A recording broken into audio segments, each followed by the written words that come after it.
Salut, aujourd'hui on va semer les carottes enfin à l'extérieur.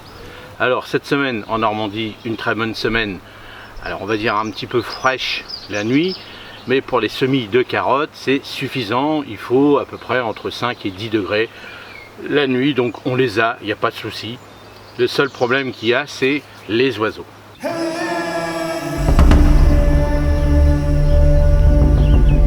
Alors première étape, on va griffer un petit peu son sol, sa planche qu'on aura préparée à l'avance bien sûr, soit à l'automne, soit là au début du printemps.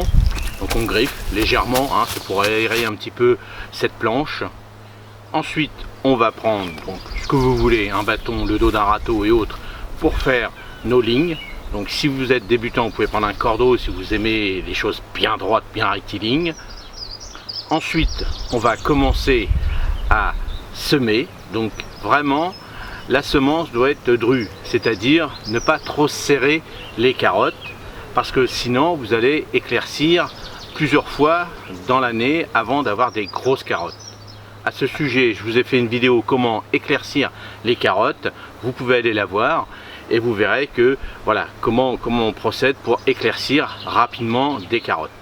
Alors ensuite, une fois qu'on a semé, donc ce qu'on peut faire aussi, des petites astuces que j'avais dit dans cette vidéo, on peut mélanger ces graines de carottes avec les graines de radis, ça permet de récupérer les radis avant et ensuite les futures carottes.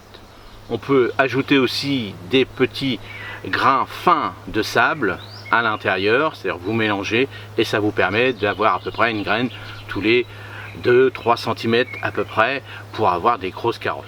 Alors bien sûr, une petite astuce, si vous voulez avoir deux sortes de carottes, c'est-à-dire des grosses et des petites pour l'apéro, vous semez plus dru, ou alors au moment de l'éclaircissage, vous faites un éclaircissage sur deux rangs, c'est-à-dire un éclaircissage à peu près à 2 cm et un autre à peu près à 5-6 cm à peu près pour avoir des grosses carottes d'un côté et des petites de l'autre côté. Alors une fois qu'on a semé, ce qu'on va faire, on va prendre le râteau et on va recouvrir cette petite semence. Alors, il faut vraiment, voilà, c'est à peu près 1 cm, 2 cm, pas plus, qu'on va recouvrir ces semences de carottes. C'est pas la peine de les enfoncer, c'est pas des grosses graines, c'est des petites graines.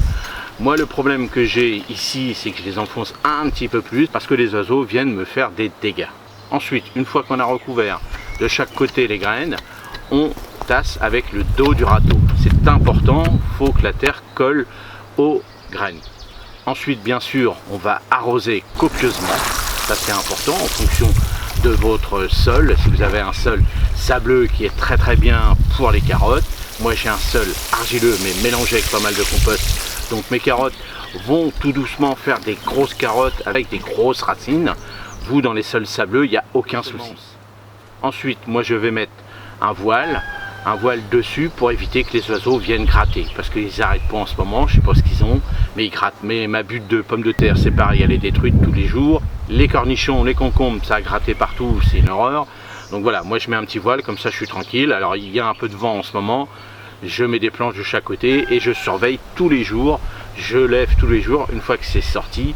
Voilà, si vraiment les oiseaux continuent à me faire des dégâts, je mettrai des arceaux parce que même si les jeunes semis sortent, ils vont gratter et là ça va être encore pire, ça va être la catastrophe. Enfin, on commence à semer à l'extérieur tout doucement, vous inquiétez pas, dans le nord de la France on n'est pas en retard. Là on va faire les carottes, je vais planter en micro-mode, donc, ou alors en semis vous pouvez le faire aussi, des épinards, vous pouvez faire vos betteraves, on va faire aussi les haricots, il n'y a pas de souci, vous inquiétez pas, vous n'êtes pas en retard. Tous ceux qui n'ont pas encore planté leurs tomates, ils peuvent commencer tout doucement cette semaine. Les cornichons, les concombres, tout ça, ça y est, on peut le faire aussi. Les aubergines, les melons, les poivrons, attention, si vous n'êtes pas bien protégé, à l'extérieur, c'est pas facile en Normandie. Voilà, n'oubliez pas, pour tous ceux qui sont débutants, si vous voulez vous perfectionner, j'ai créé des fiches pour vous, donc des fiches complètes, comment débuter un potager, et aussi des fiches complètes sur chaque légume, comme ça, ça vous permet de voir ce que je vous ai dit, avec les schémas, tout est bien complet. Et aussi, n'oubliez pas que j'ai créé une petite chaîne, une nouvelle chaîne, pour comment faire un complément de revenu ou créer cette petite entreprise horticole. Allez-y, si ça vous intéresse, abonnez-vous, il y a bientôt une nouvelle vidéo qui va sortir. Allez, moi je vous dis à la prochaine vidéo. Salut!